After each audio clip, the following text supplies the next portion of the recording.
Chapter 35. Tested and never found wanting. Kaka Mahajani's friend and master.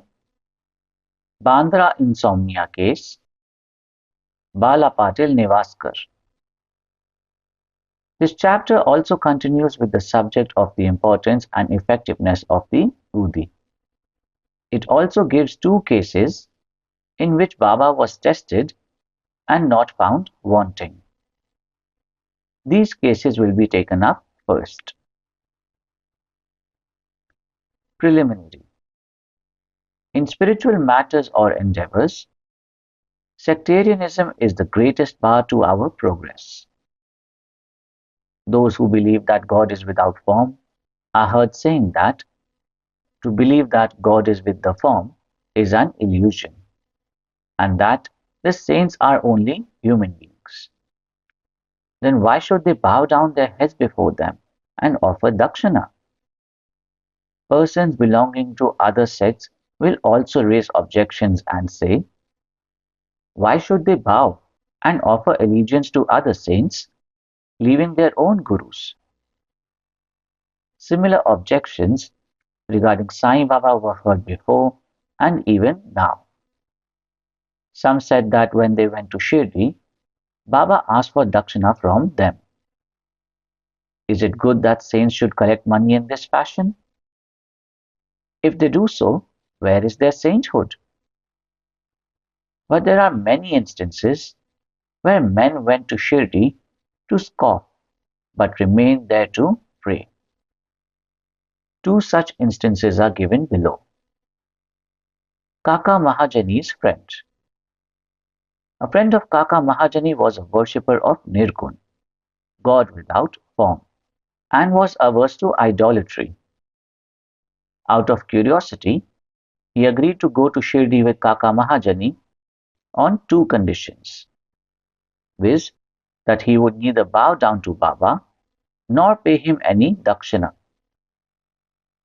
Kaka agreed to these conditions, and they both left Mumbai on a Saturday night and reached Shirdi the next morning. As soon as they put their feet on the steps of the masjid, Baba, looking at the friend from a little distance, addressed him in sweet words as follows. Oh, welcome, sir.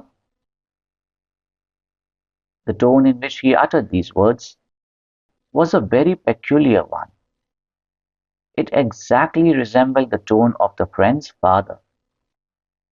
It reminded him of his departed father and sent a thrill through his body. What an enchanting power the tone had. Being surprised, the friend said, "This is no doubt the voice of my father." Then he at once went up and, forgetting his resolution, placed his head upon Baba's feet. Then Baba asked for dakshina twice, once in the morning and again at noon at the time of their taking leave, but he asked it from Kaka only, and not from the friend.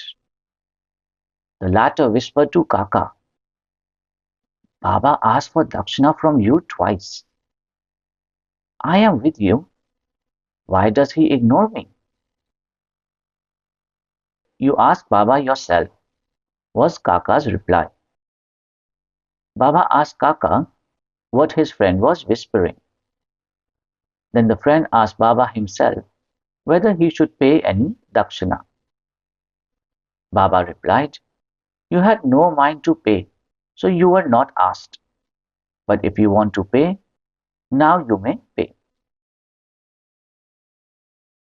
Then the friend paid rupees 17 as dakshina, the same amount that Kaka paid. Baba then addressed him with a few words of advice. "You destroy the daily's wall, sense of difference between us, so that we can see and meet each other face to face." Then Baba allowed them to leave. Though the weather was cloudy and rough, Baba assured them of their safe journey, and both of them reached Mumbai safely. When he reached home, and opened the door and windows of his house, he found two sparrows dead on the ground, and one just flying out through a window. He thought that if he had left the windows open, two sparrows would have been saved, but thought again that they had met their lot, and that Baba had sent him back soon just to save the third sparrow. Kaka Mahajani's master. Kaka was the manager in the firm of Thakkar Dharamse Jethabhai, a solicitor of Mumbai. Both the master and the manager were on intimate terms. Mr. Thakkar knew that Kaka would often go to Shirdi, stay there for some days, and return when Baba permitted him. Out of curiosity, Mr. Thakkar decided to go to Shirdi with Kaka during Shimga holidays. As Kaka's return was uncertain, he took another man with him for his company. The three started together, and Kaka bought 2 seers of raisins, dried grapes with seed, on the way for presentation to Baba. They reached Shirdi in due time and went to the masjid for darshan. Baba Sahib Tarkhar was also there, and Mr. Thakkar asked him why he came there. For darshan, Tarkhar replied. Mr. Thakkar asked if miracles took place there. Tarkhar replied that it was not the concern. The earnest intentions of the bhaktas were satisfied here. Then Kaka prostrated himself before Baba and offered the raisins to him. Baba ordered them to be distributed. Mr. Thakkar also got a few of them. He did not want to have the raisins, as he was advised by his doctor not to eat them without washing and cleaning them. So he was in a fix. He did not want to eat them, nor could he reject them. To keep up formalities, he put them into his mouth, but did not know what to do with the seeds. He could not spit them out on the floor of the masjid, so he pocketed them against his wish. He then said in his mind that if Baba was a saint, how could he be ignorant of his dislike for the raisins, and how could he force them on him? When this thought arose in his mind, Baba again gave him some more raisins. He could not eat them, but held them in his hand. Then Baba asked him to eat them up. He obeyed, and found to his surprise that they were all seedless. He wanted to see miracles, and here was one. He knew that Baba read his thought, and as per his wish, converted raisins into seedless grapes. What a wonderful power! Again, to test further, he asked Tarkhar, who was sitting by and who also got some raisins, "What kind of grapes you got?" He replied, "The variety with seeds." Mr. Thakkar was still more surprised to hear this. Then, to confirm his faith further, Thakkar thought in his mind that if Baba was a real saint, the raisins should be now given to Kaka first. Reading this thought also, Baba ordered that distribution should be commenced from Kaka.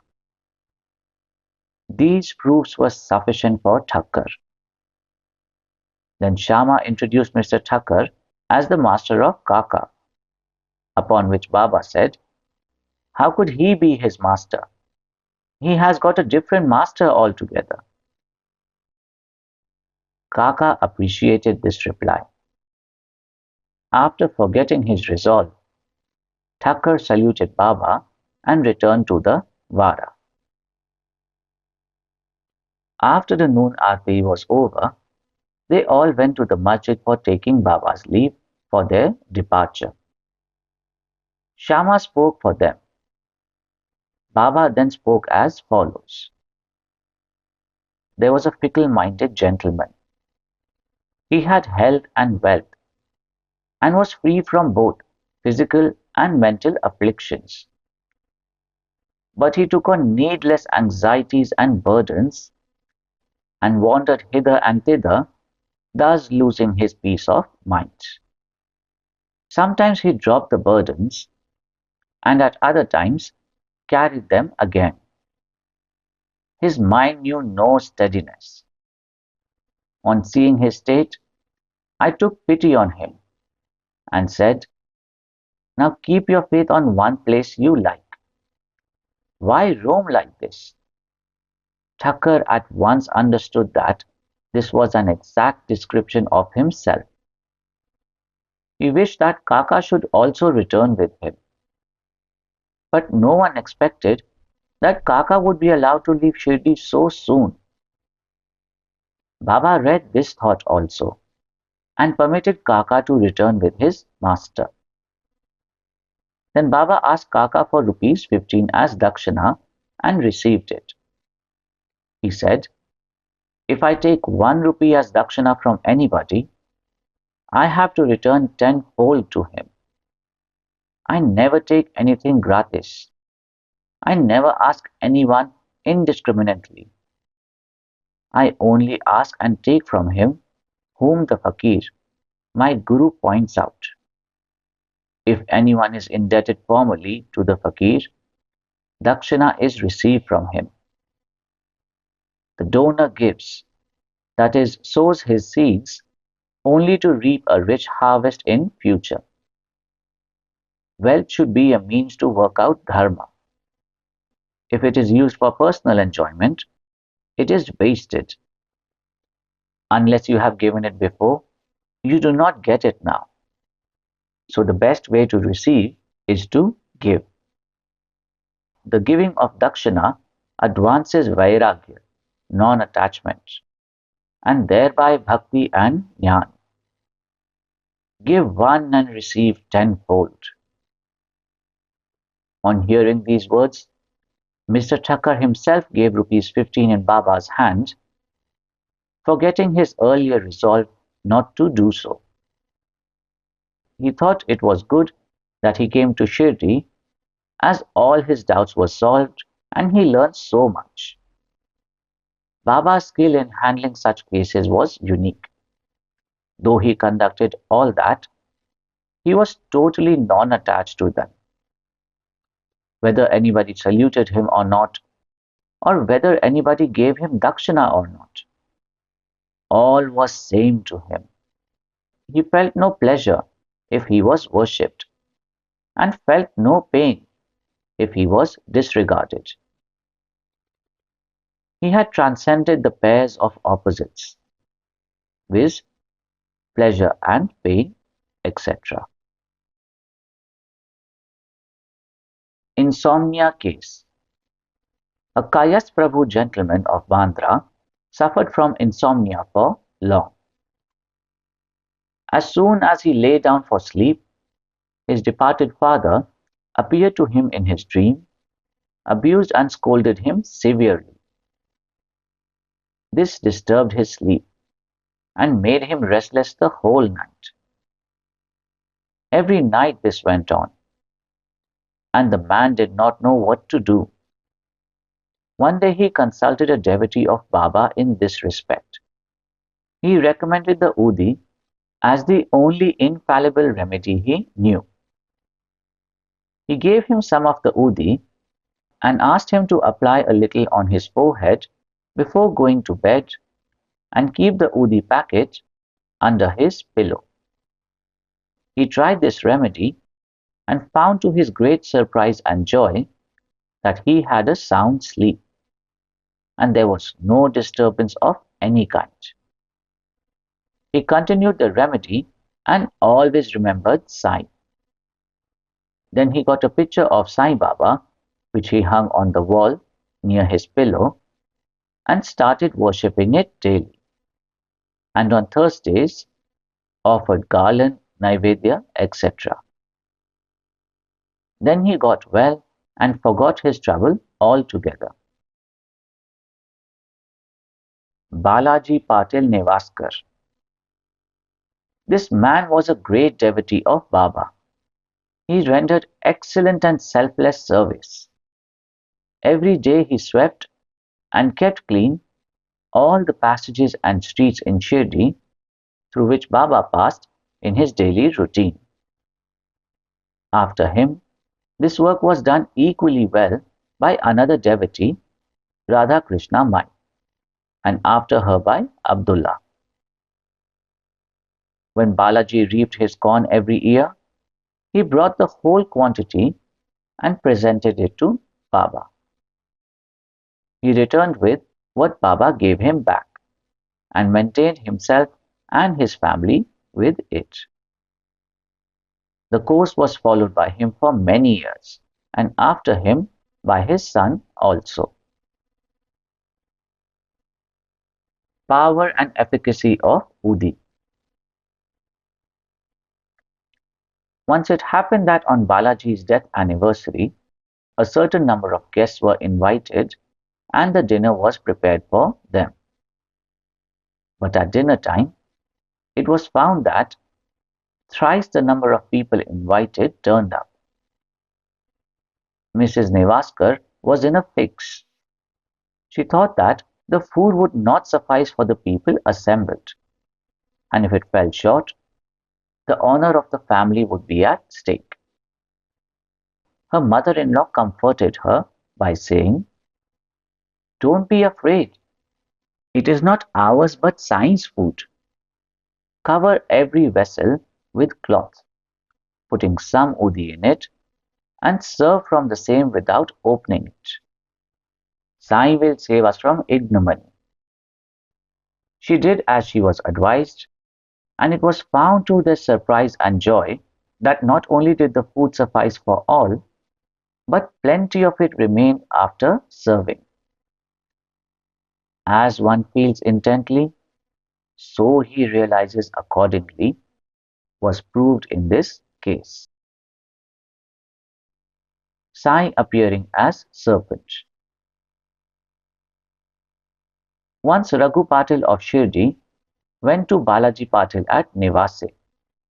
That evening he found that a serpent entered the cowshed hissing. All the cattle were afraid and became restless.